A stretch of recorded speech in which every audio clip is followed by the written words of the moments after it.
ராமர் சயன கோலத்தில் இருக்கும் கோயில் பற்றி தெரியுமா? நவதிருப்பதியில் சந்திரனுக்கான கோயில் பற்றி தெரியுமா? ராமபிரான் சங்கு சக்கரதாரியாக காட்சியளிக்கும் கோயில் பற்றி தெரியுமா? அப்படின்னா வாங்க வீடியோவில் பார்க்கலாம். கும்பகோணத்தில் இருந்து சுவாமிமலை வழியாக 15 கிலோமீட்டர் தொலைவில் இருக்கிறது திருப்புள்ளபோதங்குடி என்ற தலம். 108 திவ்ய தேசங்களில் இத்தலம் 10வது திவ்ய தேசம். பொதுவாக வைணவத்தில் 2 புரிகள் சிறப்பானதாக சொல்லப்படும். அதில் ஒன்று தான் திருப்புள்ளபோதங்குடி. இந்த கோயிலை ஆழ்வார்கள் மட்டும் இல்லாமல் ஆச்சாரியர்களும் சிறப்பித்திருக்கிறார்கள். எல்லா கோயில்களிலும் நாம் ராமரை நின்ற கோலத்தில் தான் பார்க்க முடியும். ஆனால் இந்த கோயிலில் மட்டும்தான் ராமர் சயன கோலத்தில் இருக்கிறார்.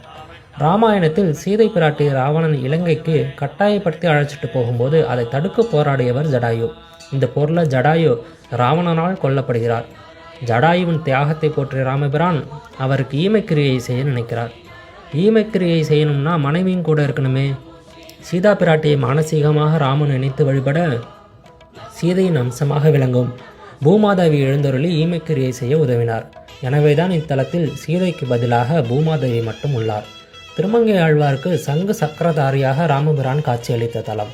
எனவேதான் கிழக்கு பார்த்த புஜங்க சயனத்தில் வல்வில் ராமன் என்ற பெயர் கொண்டு ராமபிரான் அருள் பாலிக்கிறார். பித்ருதோஷம் இருந்தால் இங்கே போய் வழிபாடு செய்யலாம். திருமண தடை உள்ளவர்கள் இங்கே வழிபடும் போது திருமண தடைகள் எல்லாம் அகலும். பதவி உயர்வு, நல்ல வேலை அமைய வேண்டுபவர்கள் இங்கே எழுந்தருளி இருக்கும் யோக நரசிம்மரை வழிபடும் போது நல்ல வேலை அமையும். இவ்வளவு சிறப்பு வாய்ந்த இத்தலத்திற்கு ஒரு முறை போய்தான் பாருங்களேன்.